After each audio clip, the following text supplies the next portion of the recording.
tipo kong negosyo. Ang tipo kong negosyo.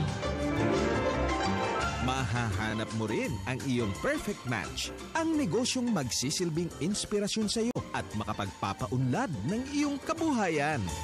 Hindi lang door number 1, number 2 at number 3 ang magbubukas para sa iyo dahil samut-saring business ang matutuklasan sa Ang Tipo Kong Negosyo. Kung saan-saan ka pa naghahanap ng business opportunity, sa akin lang, may opportunity ka na. Pwede ba kitang abutin? Ikaw kasi ang pangarap ko. Sa'yo na yung SSS, GSIS, pati na ang PhilHealth ko. Basta, akin lang ang pag-ibig mo Ang budget ko sa'yo ay limited. Limited edition. Ang tipo kong negosyo. Sina Direktor Thelma Dumpit Murillo at Tess Ramirez sa Ang Tipo Kong Negosyo. Good morning! Maganda umaga ho ng Biyernes sa inyong lahat. Ito ang unang Biyernes sa buwan po ng Desyembre, taong 2012. Ako si Tess Ramirez.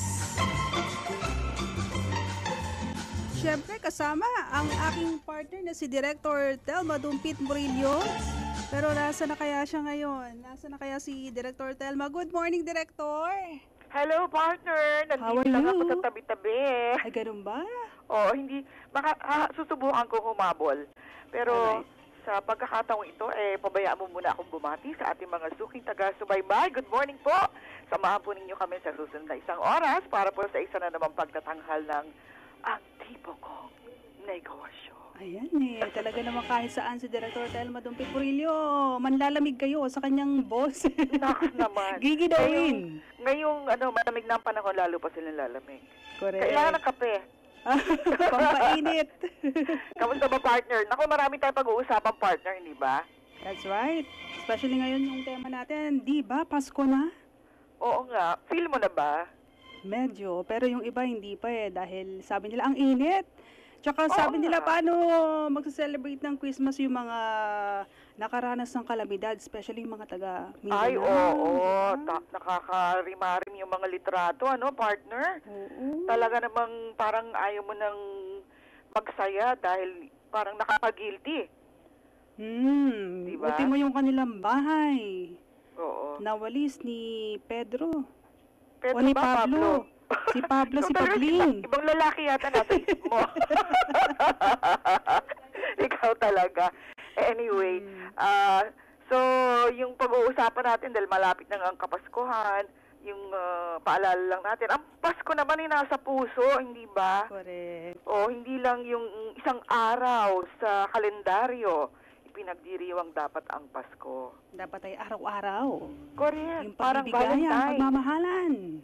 Parang Valentine's, di ba, partner? That's right. Hindi lang February 14. Pero kung hindi mo type yung kasama mo sa pagtulog, paano yun? Ay! Mahirap yata yun, Okay. Siguro kaya yung ibang wish nila sana dalawa ang puso ko dahil ganon. Ay, ganon. Sana dalawa ang puso kanta. ko. O kaya, bakit ngayon ka lang? Nax? Bakit ngayon ka lang dumating sa buhay ko? Anyway, bago ang lahat, babatiin ko yung aking dalawang kapatid na mag-celebrate ng kanilang birthday. Si Butch, yung dating congressman ng 2nd District ng La Union, at yung aking kapatid na si Tess. Happy birthday sa inyong dalawa. Happy birthday po. At siyempre sa lahat ng mga nagdiriwang ng kanilang birthday. Yes. Okay. Yung So, December 7. hindi. 8 yung isa, bukas. At yung isa naman, 10. Magkasunod sila. Ayun. Pero magkaibang Happy taon. birthday. Okay. Nabilang mo ba yon? Magkasunod silang taon. Parang hindi pa naka-isang taon, Napuntis. Sundan ka agad. Oo, kaya dapat talaga may RH bill. Correct. Ay, nako, ano ba yun? Nasabi ko na kung ano yung aking posisyon. Anyway, partner, limitado yata yung ating komunikasyon. Hindi ka makakatawag kung ako'y nasa telepono. Okay lang. Ay, in fact, nasa line na natin yung makakausap natin, Director. Pwede kayong mag-join. Great! Okay, sige. Okay, so umpisahan na natin. Para sa Umpisahan na natin. sa segmentong Strict ang Budget Ko, taga DTI din po ang ating makakasama.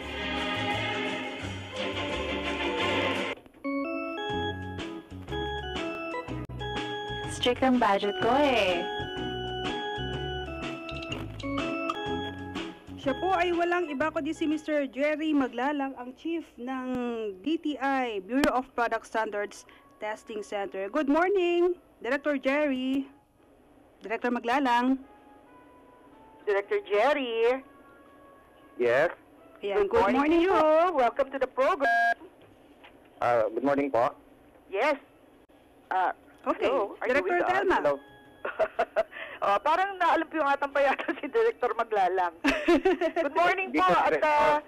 nakikitawag lang kami dahil magtatanong lang po ng ilang mga importanteng impormasyon para sa ating mga consumers. Okay po. Lalong-lalo na tungkol dun sa Christmas lights. Sapagkat December na ho ngayon, napapanahon na, at marami sa ating mga kababayan yung bumibili ng Christmas lights. Ayan. Okay, Director Maglalang, ano-ano po ba yung dapat tandaan ng ating mga consumers kapag sila'y bumibili ng Christmas lights? Una po, ano lang po ako, pakitawag lang po ako engineer Maglalang, hindi po ako director. Ay, okay. Engineer. Engineer, okay. Apo. So, sa Christmas, sa panahon po ng Christmas, alam naman po natin na mabili po yung Christmas lights, no?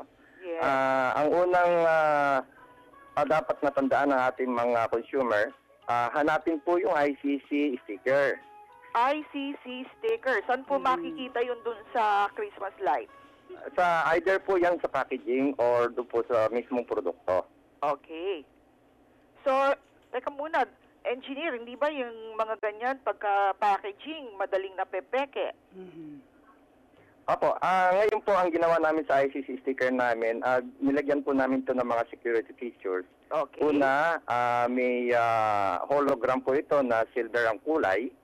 Aha. Ano may hologram pangalawa, po? Dun sa mga hindi nakakaintindi ko, ano yung hologram?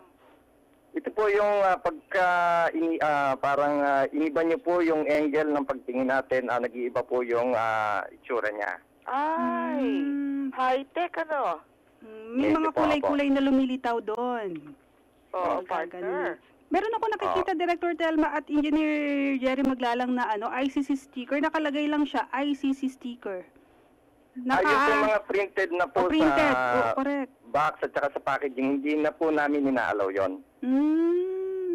So kung meron silang nakita na gano'n ang pagkakabit ng ICC, ibig sabihin ho ba, peke yun o lumang stock?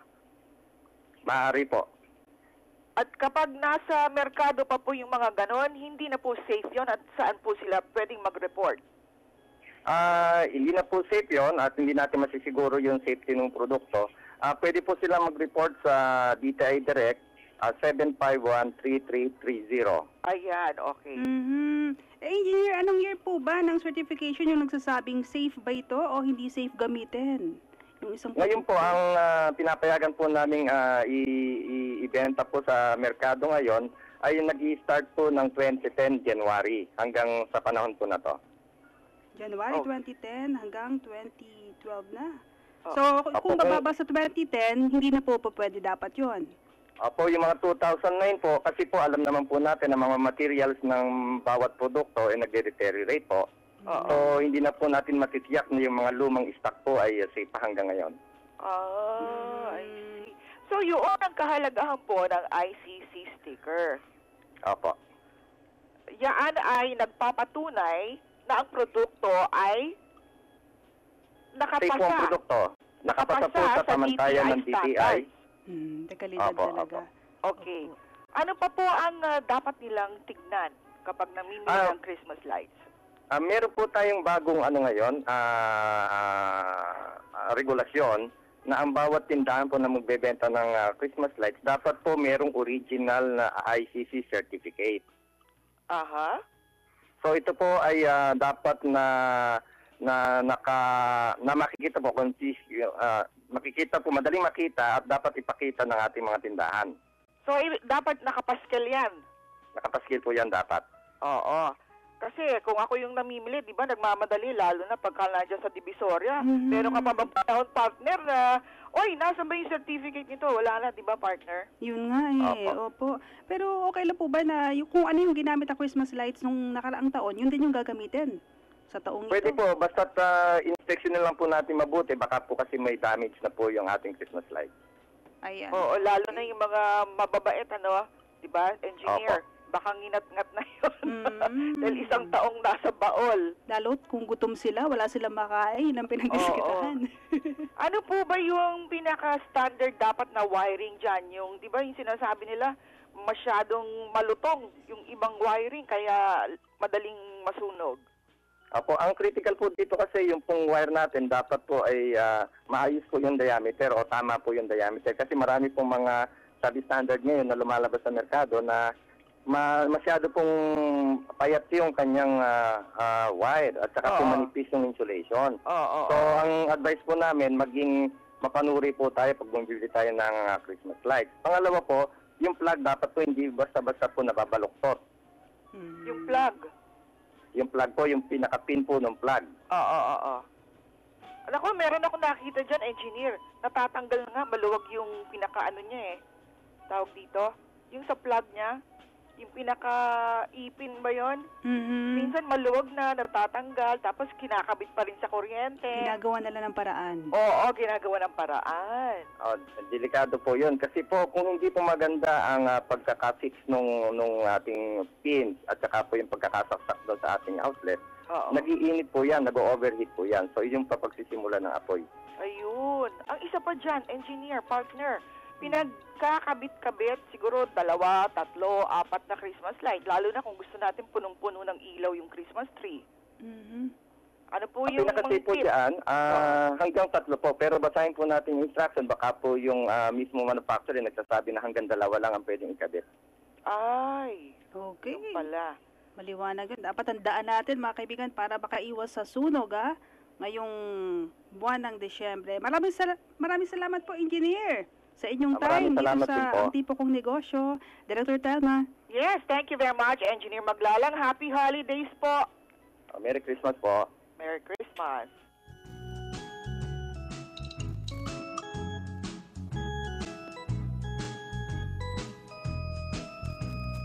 Okay, marami pa kami makakausap ni Director Telma Dumpit Murillo sa kabuuan po ng Ang Tipo Kong Negosyo pagkatapos lamang ng ilang mga mahalagang pagulita. Bumagyo, nasira ang bubong, mag-home improvement loan. Kailangan ng dagdag na kita? Mag-livelihood loan. Paano na ang pang-enroll ni Boy? Mag-educational loan. O di kaya'y pagod at kailangan mo nang mag-relax. Pwedeng mag-wellness loan o mag-vacation loan. Lahat ng ito at para sa iba pa ninyong pangangailangan, handang tumulong ang Pag-ibig Fund. Tawag na sa 724-4244 o bumisita sa Pag-ibig Branch para mag-inquire tungkol sa Multipurpose Loan Program. Sa Pag-ibig, ang pinaghirapan may katuparan. Bumagyo, nasira ang bubong, mag-home improvement loan. Kailangan ng dagdag na kita? Mag-livelihood loan. Paano na ang pang-enroll ni Boy? Mag-educational loan. O di kaya'y pagod at kailangan mo nang mag-relax. Pwedeng mag-wellness loan o mag-vacation loan. Lahat ng ito at para sa iba pa ninyong pangangailangan, handang tumulong ang Pag-ibig Fund. Tawag na sa 724-4244 o bumisita sa Pag-ibig Branch para mag-inquire tungkol sa Multipurpose Loan Program.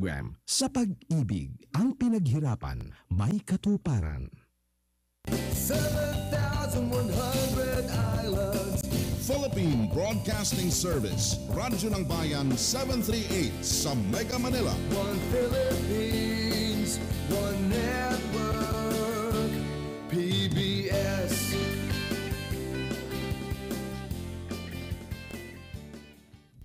Ramirez at Direktor Telma Dumpit Murillo sa Ang Tipo Kong Negosyo.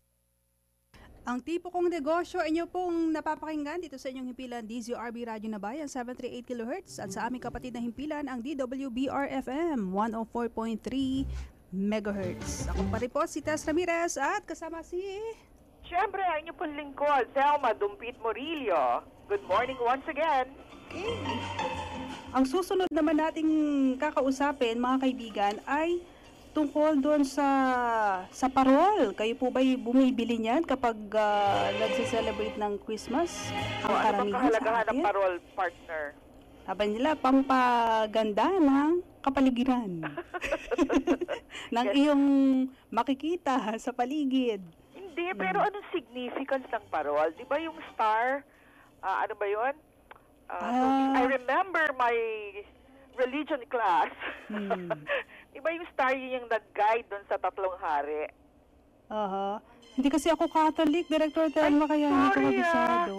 Sorry. O yun, anyway, yung ano kasi, di ba yung star, yan yung nung ipapanganak ang ating Panginoon, merong ano dyan, yung tatlong hari na bibigay ng regalo dun sa bagong silang na Jesus. So yung star, yun yung kanilang guide kung saan yung lugar, yung manger. Kaya yun ang significance ng parol. Ayun, Oo. okay. Pero ang significance ngayon ng parol sa ating buhay, sa present na ito ang pinagkakakitaan sa Pampanga. Diba?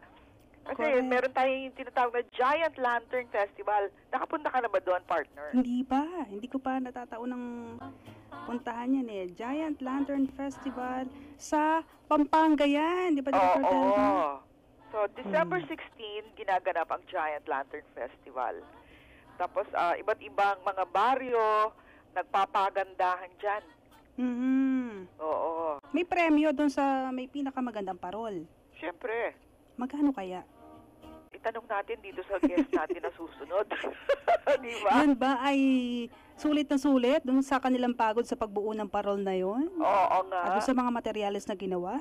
Oo. So, yung susunod natin na makakausap, sino ba? Si Miss Daisy Flores, business owner ng Smiling Star. Ang ganda ng kanyang pangalan ng negosyo, Smiling Star. Smiling Star. Kaya, smiling din ang pera sa negosyo niya. Aba? Pero taunan yung negosyong ito, no? Siguro iniisip ng iba, kikita ba yan o kumikita ba yung ganyang klase ng negosyo? Kasi yearly nga naman eh. Alam mo, partner, ini-export na yun ngayon. So, buong taon, gumagawa na yung mga yan. Para pagdating ng mga buwan ng Agosto or Setyembre, ini-export na nila yan. Kasi 3 buwan usually bago makarating, di ba? Yung mga export products natin pag siniship abroad. So, kailangan, marami na silang inventaryo. Ayun, inaayos nila, tapos para dun sa pagsapit ng bare months, puro bentahan na yun. Yes! Hindi naman porke December lang nagagamit yan, December lang sila mag-uumpisang gumawa. Hindi yun, dahil kukulangin tayo ng supply. Correct. O sa atin pa lang, di ba, makikita mo yung ating mga buildings, kung dito lang sa Makati, sa Ortigas, di ba? Laging, kasama ang parol sa mga designs. Ayun, okay. Nandiyan na ba yung ating guest? Alright, sabi ni Miss Marella, sino yung nasa line natin, Miss Marels? Si Mr. June Balderrama. Okay. Mag-skip tayo ng segment dahil hindi pa tayo maka-connect sa ating parol owner. So, ang unahin po natin si Mr. June Balderrama, Board of Directors ng Christmas Decor Producers and Exporters Association of the Philippines. Ayan! Ano ba naman yan? Exporters Association of the Philippines. CDPAP na lang ang sabihin mo. Para mas madali. Alright. Konektado din to, partner, kasi Christmas decors ang ini-export nila. So, yung parol, isa yan sa mga ini-export nila. Para sa segmento natin si Doc. Bet ko yan. Mr. Balderrama, magandang umaga po. Magandang umaga din po sa inyo. Good morning, Doc June. Good morning, Telma. Yes, thank you for joining us this morning. Walang anuman. Kamusta ba ang bentahan ng Christmas decors ngayon? Okay naman for this year. Actually, tapos na lahat yung mga shipment para sa mga export. Oo. Ang meron ngayon locally ay ngayon yung start nung World Bazaar sa World Trade Center. Yun ang bentahan namin ng locally dito sa Metro Manila. Oh, yung domestic market, ano? Mhm. Oo, kasi nakakalimutan ng ibang exporters. May merkado din locally, hindi ba? Lalo na ngayong... Simula nung about 4 years ago, na-realize na ng exporter na yung local market natin dahil humina yung export dahil sa global financial crisis. Oo. So, na-realize na meron palang market, malaki ang potential market sa Pilipinas. Correct. Ako nga, minsan, partner, alam mo ba? Di ba, dati nasa SITEM ako. Every year, nag-o-organize kami ng trade fairs. So, pag umikot ka talaga doon, hindi ka bebentahan kasi for export lang talaga. Nako. Diba, Doc June? Panapanahon Kasi ano din. yun, parang pinoproteksyonan naman namin yung mga bagong produkto na dinevelop para maibenta. Kasi alam mo, pag nabenta na siya sa local at hindi mo pa nabebenta sa export, napakadaling gayahin, napakadaling mawawala na sa iyo yung yung intellectual property right ng produkto mo, gagayahin ng iba, ibebenta mas mura, so mawawala yung business mo for that product. Ano ba yung ngayon, trending sa mga Christmas decor pagdating sa kulay, sa mga design? Ngayong for this Christmas 2012 and sa next year 2013, malakas ngayon yung mga natural products na na Christmas decor. Halimbawa, yung paggamit ng mga driftwood, paggamit ng mga dahon, paggamit ng mga buri or apaka. Basta natural, malakas siya. Ayun, okay. Sir June, sino naman po yung major markets natin pagdating sa Christmas decor? Anong klaseng produkto po yung pinakamabenta, binibili sa ibang bansa? Ang pinakamalaking market natin ay Amerika pa rin kahit na medyo may hirapan sila ngayon ang kanilang ekonomiya, pero sa laki ng kanyang size nung bansang Amerika, so meron ka lang isa o dalawang buyer na meron silang tindahan sa buong Amerika, napakalaki na nun para sa na order para sa isang exporter. Ngayon, usually ang binibili naman nila ay usually traditional na mga Christmas ornament. So yan yung mga Christmas ornament na bola, pwedeng gawa ng kapis, o pwedeng gawa ng ibang mga natural material naman ang tinatakip nila sa bolang plastic o paper mache. And then, yun yung binebenta nila at sa mababang halaga din sa Amerika para maging mabenta siya. At paki-educate mo nga, Doc June, itong aking partner na si Tess. Ano ba yung cycle nitong Christmas decors? Kasi akala niya, pag Christmas lang nagkakaroon ng trabaho. Sabi ko sa kanya, hindi, 1-year cycle yan. Preparation. Oo, ano yan, 1-year cycle. Tulad po, halimbawa, nagkaroon tayo ng Manila Fame noong October. Ang binebenta po doon, ang pinapakitang mga produkto ay para po sa Pasko sa isang taon. Kasi po, pagka nakita ng buyer, pumunta sa Maynila, nagustuhan, o-order muna siya ng sample, tapos po ipapadala yan ng first week of December, mga gantong panahon, and then i-exhibit nila yan sa kanilang bansa ng January. Tapos po, bibili naman sa kanila, sa mga buyers ng produkto namin, yung retailer sa buwan ng January or February, at yung order nila, yung order na ibabalik sa Pilipinas para gawin ng March, at ibabalik naman sa kung saan yung bansang umorder after 3 or 4 months. So, bandang July, August, shipment na. Ayun. Di ba, partner? Yun naman pala. Inaabot ng 1 taon. Yes, tama kayo dyan. Kanina, yung binanggit nyo, Director Telma, no? At Sir June, yung pong mga kababayan natin na nagpaparol, pwede po ba silang mag-export kagad? Ano po yung kanilang gagawin kapag gusto nilang lawakan yung kanilang market? Ganun po ba kadali yun? Yung parol naman kasi, ang uso lang sa Pasko dito sa Pilipinas at sa mga ating kababayan sa Amerika. So, ang magiging market mo dyan ay ang mga Pilipino sa San Francisco at sa ganun ba yun? Sa West Coast, opo. Pilipino rin pala ang market. sila po yung market. So makikita nyo doon pag pumunta kayo ng Christmas time, December sa Amerika, pag may nakita kayong parol, alam mo na Pilipino yun. Pilipino ang nakatira sa bahay na yun. Uy, ngayon ko lang nalaman yan Doc June. Akala ko, pati yung mga hindi Pilipino, nagpaparol na rin. Meron din, pero meron silang koneksyon sa Pilipino. Parang, ang Pasko sa, halimbawa ang Pasko sa Amerika, sa Europa, hindi naman sila maparol. Oo. Kumbaga, siguro yung Belen, pwede pa, tapos mga iba-ibang item, mga reindeer, snowman. Yung parol para pang Pilipinos lang yung as a Christmas decor. Hindi ba we share the same tradition also as, for example, Italy, di ba? Mga ganon din yung paniniwala nila. Pero hindi ano yung parol sa kanila. Ang parang icon ng Christmas, for example, sa Italy ay mostly yung Belen. Yung crest or yung Belen. Yung star hindi masyadong na-emphasize sa kanilang Pasko. So more on Filipino pagka-parol. O pag parol, Pilipino. Ang pinakamalapit lang na parol na nagagamit ay yung tree topper. Yun ang isa na pinakamalaking order, mga kapis na tree topper. Ilalagay sila sa ibabaw ng Christmas tree. Wow. Yun yung pinakamaraming gamit ng star. Sa Christmas. Partner, pag-usapan naman natin yung CDPEAP. Ano ba tong asosasyon na ito? Ang CDPEAP ay nag-i-stand sa Christmas Decor Producers and Exporters Association of the Philippines. Itinatag siya 25 years ago. 25? Yes. Sa tulong ni Attorney Sanchez at ni Ms. Mina Gabor, nung kasi nag-start ng mag-export o mag-show sa Frankfurt ang mga Pilipino.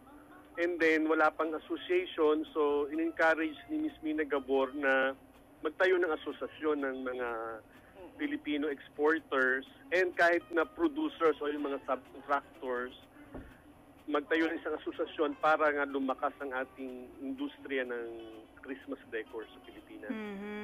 Nagbebenta rin po ba kayo locally ng mga export meron. decors? Usually, sa Pilipinas, yung mga department stores, pumupunta rin sila sa Manila Fame and then umu-order din sila pambenta nila locally.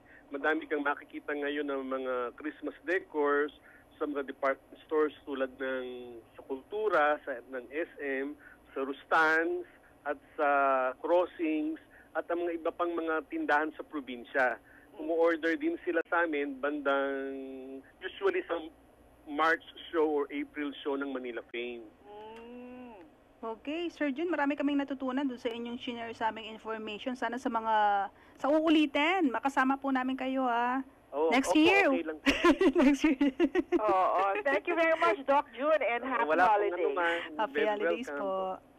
Okay, si Mr. June Valderrama, Board of Directors po ng Christmas Decor Producers and Exporters Association of the Philippines o CDPEAP at Director Telman. Ako, nasa line na natin yung ating pinakahihintay kanina tungkol sa parola, si Miss Daisy Flores ng Pampanga. Pero bago yan, narito muna ang pagpapakilala ng himpilan. Saan mang sulok ng mundo, tangkilikin natin ang radyo ng Pilipino, ang tinig ng mamamayan. Ito po ang inyong lingkod, Secretary Sunny Coloma, dito sa DZRB, Radyo ng Bayan, 738 kHz. Konektado ka! Pinoy, konektado ka. Pinoy, konektado ka. Pinoy, konektado ka. Sa PBS. Sina Direktor Thelma Dumpit Murillo at Tess Ramirez sa Ang Tipo Kong Negosyo.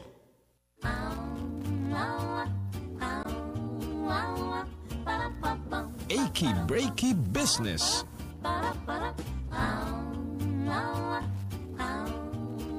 Okay, si Miss Daisy Flores, business owner ng Smiling Star. Good morning, Miss Daisy. Good morning po, Ma'am Telma at Ma'am Tess. Magandang umaga po. Yes, maganda ka pa sa umaga. Ay, salamat po. Salamat po sa pagbibigay ng panahon ngayong umaga sa aming pong programa, Miss Daisy. Opo, my pleasure po. Oo. Kamusta po ang ating benta ngayong ng parol ngayong Kapaskuhan? Maganda po yung naging feedback ng pagtitinda namin ngayon. Mabili po yung mga parol. Anong pinagkaiba nito sa mga nakalipas na taon? For last 2 years po, medyo mahina dahil siguro maraming bagyo ang dumating. Pero ngayong taon po, maganda po yung naging benta namin dahil naging maganda po yung panahon. Sa Pampanga, balita yan, partner, Yes, talagang mabiling-mabili yung kanilang ginawa. Gaano katagal po kayong gumagawa ng parol, Miss Daisy? Ako po, nag-start ako noong 1993. Pero yung dati po, yung gawa namin, Pampanga Lantern, gawa po sa papel di hapon. Ngayon po, noong 1997 po, pinalitan po namin ng vinyl. Pero ngayon po, gumagawa na po kami na halos kapis po yung material namin. Kapis? Opo. At saan po ninyo kinukuha yung kapis? May nagsusupply po sa amin na galing sa Rojas at saka sa Cebu. Meron din pong galing sa Mindanao. At saka dito po sa amin, dito sa Bataan, meron na rin po. Meron na rin nagkakapis dyan sa Bataan? Opo. Oo. Sa kapis po, kumukuha kayo ng kapis? Saan po? Sa kapis? Ay, doon po. May supplier po kami na galing sa Manila. Okay. Kumukuha rin po Ano yung nabanggit niya kanina, partner, yung Rojas? Diba Rojas City is, ano ba yun? Aklan o Capiz? Capiz. Capiz. Di kumukuha sila sa Capiz. Magandang klase po yung kapis nila pag galing sa Rojas. Ano po ba, gaano po ba katagal, Miss Daisy, gawin ang isang parol? Yung paggawa po ng kapis medyo matagal po kasi dahil sa, kumbaga sa mabusisi po ang paggawa kasi po dahil gugupitin, tapos i-acid, tapos ibebenda, matagal pong proseso. Mabusisi. So, sa isang araw, nakakagawa kayo ng isa o dalawa? Nakakagawa naman po. Okay. At sulit naman po ba yung pagod ninyo? Sa ngayon po, sulit na sulit po dahil nga po medyo mabenta po yung parol ngayon. Mukhang maganda. Lahat po nang nagpaparol hanggang sa Manila, balita ko, talagang mabili po yung parol sa taong ito. At sa Pampanga, Miss Daisy, di ba meron silang Giant Lantern Festival? Isa po ba kayo doon sa mga sumali this year po? Opo, taon-taon po na naging tradisyon ng Pampanga ang Giant Lantern Festival po. Hindi po kami sumasali pero yung ano po natin, yung barangay po kasali. Kasi po ito yung competition ng barangay San Fernando. Oo. Hindi siya yung individual companies kundi bawat barangay. Ay opo, bawat barangay po. Oo. Okay. So, ang production ninyo, sapat naman po yan, Miss Daisy, para tustusan yung pangangailangan ninyo? Dati po hindi, pero ngayon po kasi kami, nagkaroon kami ng maliit na shop. From January po, nag-i-start na kaming mag-ipon ng paninda namin para pag sapit ng beer, may nakahanda na po lahat. Pero kami po, hindi ko lahat na susupply ng mga customer namin. Ang ginagawa po namin, nagsasubcon pa po kami sa iba. Ay, talaga? Opo. Oo. So, kayo po ba ay nag-e-export na rin? By next year po, baka mag-export po kami. Wow! Ang ganda naman balita nun. Opo. So, si Miss Daisy, member na ng association, di ba, yung mga magpaparol. Pero ano talaga yung dream nyo para dun sa mga parol makers ng Pampanga? Ay, matagal ko na pong pangarap na yung magpaparol magkaisa. Kasi po, gusto kong mabuo talaga yung asosasyon dahil ang laki ng potential na siguro doon pa lang aasenso lahat ng magpaparol. Kasi po yung mga ibang gumagawa ng parol, hindi sila sumasali sa asosasyon o hindi mabuo-buo yung asosasyon dahil nga walang pagkakaisa. Pangarap ko po na mabuo at magkaisa yung gumagawa ng parol. At sisikapin po namin na mabuo ito para sa mga kasamahan namin, lalo na po sa mga maliliit. Oo. At ang importante siguro, partner, Miss Daisy, kailangan talaga na merong isang asosasyon na mag-aalaga nitong tradisyon na ito, yung paggawa ng parol. Di ba? Kasi minsan nakakalimutan na natin yung mga traditional products. Diyan tayo kilala sa paggawa ng parol, di ba? Opo. Okay, so siguro hindi lahat ng panahon ay maganda para dun sa parol business, Miss Daisy. Siguro meron kayo naranasan mga hindi ka nais-nais. Pwede niyo po bang i-share sa amin yon?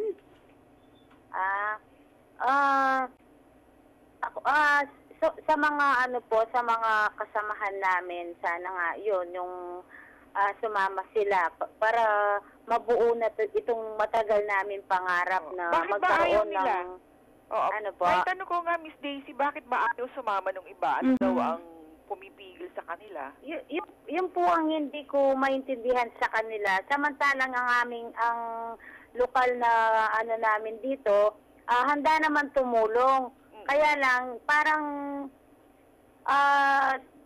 sila yung medyo may katigasan ng ulo, ika nga, sa ayaw sumali.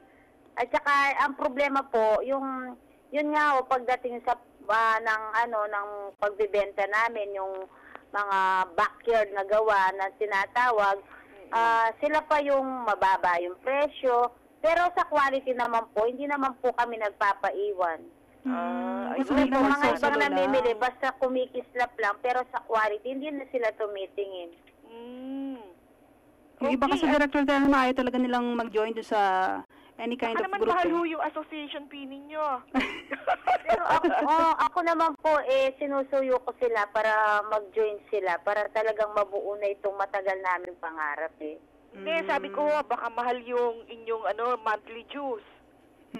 Ay, hindi po. Wala pa po kami dun Wala pa po kami dun Kumbaga, wala pa po. Kumbaga sa hindi nga po mabuo dahil sa mga namin sa ibang kasamahan namin Pero sisikapin po namin yun para makatulong din sa mga nag-uumpisa at gustong gumawa ng parol nitong darating na taon. Pabayaan nyo na yung matitigas ang ulo. Okay, maraming salamat, Ma'am Daisy, Miss Daisy Flores. Salamat po na marami. Thank you very much, Miss Daisy. Opo, pwede pong mag-invite muna. Opo, go ahead. Sana po punta po kayo ng Pampanga ngayong December 15 sa Robinsons, Pampanga. Dito po gaganapin ang Giant Lantern Festival. Wow. Maraming salamat po. December 15 ho, hindi 16. Opo, December 15 po. Ayun. Okay, so thank you again, Miss Daisy Flores. Okay, thank you po. Okay, si Miss Daisy Flores, talagang matindi yung kanyang hinanakita, no? Sapagkat, ayan, sa achy-breaky business ng ating segment siya nag-fall, Miss Bella.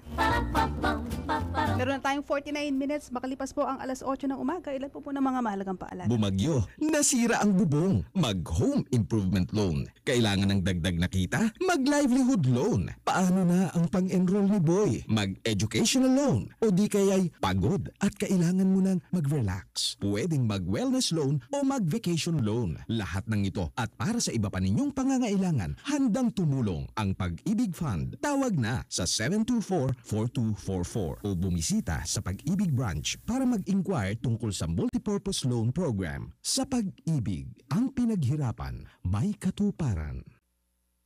Bumagyo, nasira ang bubong, mag-home improvement loan. Kailangan ng dagdag na kita? Mag-livelihood loan. Paano na ang pang-enroll ni Boy? Mag-educational loan. O di kaya'y pagod at kailangan mo ng mag-relax. Pwedeng mag-wellness loan o mag-vacation loan. Lahat ng ito at para sa iba pa ninyong pangangailangan, handang tumulong ang Pag-ibig Fund. Tawag na sa 724-4244 o bumisita sa Pag-ibig Branch para mag-inquire tungkol sa multipurpose loan program. Sa Pag-ibig, ang pinaghirapan may katuparan.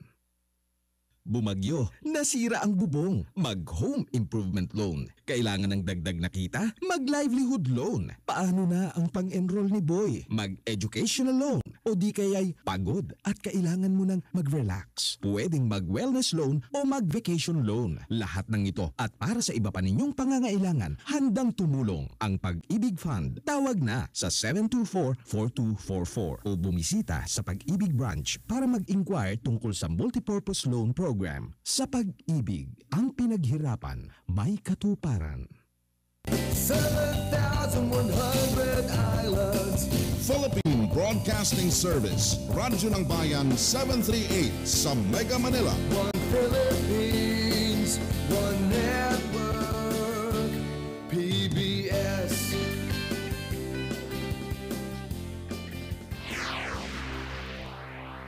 Ngayon, mapapakinggan na ang PBS Radyo ng Bayan saan mang panig ng daigdig.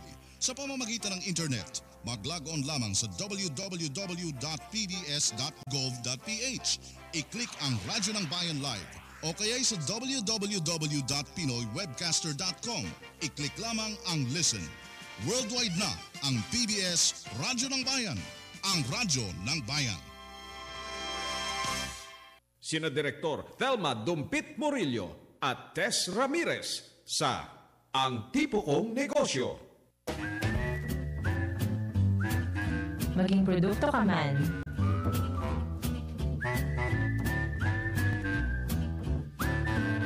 Okay, meron na tayong 52 minutes after 8 at para sa ating segmentong maging produkto ka man, ang ating makakasama ay si Mr. Clemente Cobarria, inventor, entrepreneur ng Cintas Signs. Mr. Clemente, magandang umaga po sa inyo. Mr. Clemente, good morning. Good morning. Welcome po sa programang Ang Tipo Kong Negosyo. Ako po si Tess Ramirez at si Director Thelma Dumpit Murillo ang inyo po makakasama. Director Thelma? Yes. Good morning po. Magandang umaga po, Mr. Clemente. Kamusta po kayo? Masaya at masigla. Okay na okay kung gano'n. Ano po itong inyong mga produkto na pang-giveaway? Ang tawag ko po rito ay Cintas Signs. Ito ay trademark ko yung Cintas Sign na pinarehistro ko sa IPO. Ito ay classified ho ito na bilang wire rope kasi may alambre po sa loob. Na paano po ninyo naisip ito, na-invento? Kasi noong bata pa ako, fascinated ako sa neon lights. Kaya noong nag-retire ako sa trabaho, wala akong magawa para malibang. Lubukan kong mag-combine ng alambre, mga yarn na colorful, tapos plastic tape na unique yun. Hindi lang siya plain na sintas. Nakita ko maganda naman pala, kaya manap pa ako ng ibang material na pwedeng ang pagkakitaan. Sa ngayon, matagal bago ko na kuha itong tamang kombinasyon. Mga 2 taon. 2 taon? Oo. At kanino kayo unang nagbenta? Wala. Pa-exhibit lang ako. Kaya 2 taon din ako nag-i-exhibit. Wala namang kumakagat para maging commercialize ito. Kaya naisip ko na kailangan pala sa negosyo ito, marunong kang ng computer para makapag-email ka sa mga target market mo. Ayun!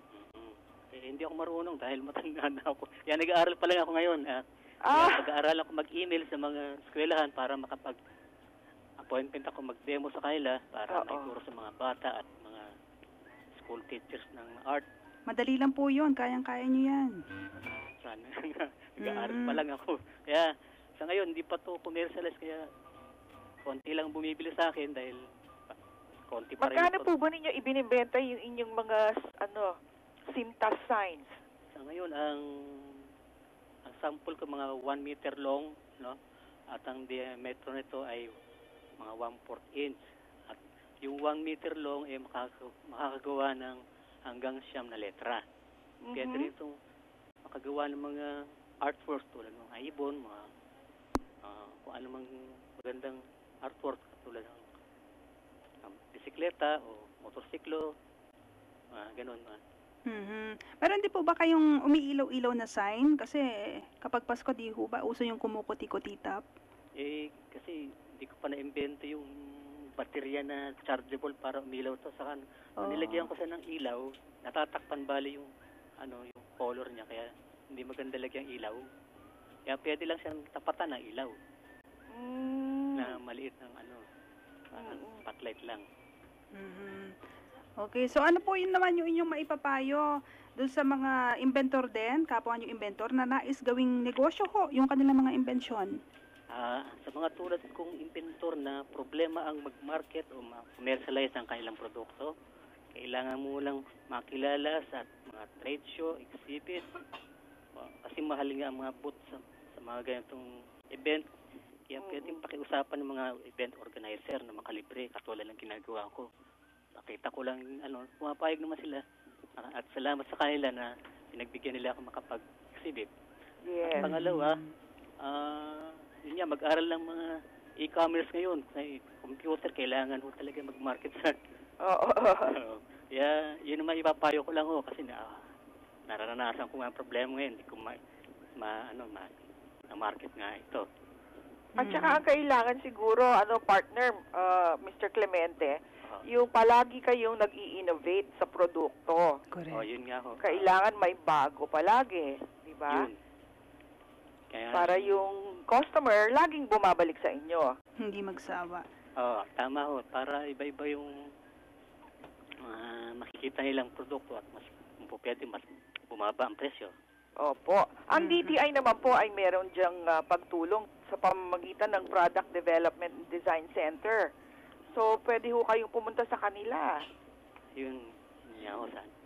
Libre lang ho yun tuwing Lunes. Meron silang mga seminar at workshop pang design. Doon po yan sa may PICC? Opo. PICC? Opo. Ayan, okay. Pwede ho ba akong dumirekta ron sa Design Center? Ay, opo. Pwede kayong dumiretso doon. Hanapin nyo si Director Mirna Sunico, ang Executive Director. Welcome na welcome kayo sa DTI, Ginoong Cobaria. Sige po. At susubukan kong pumasyal doon sa Design Center. Okay. So, Merry Christmas po.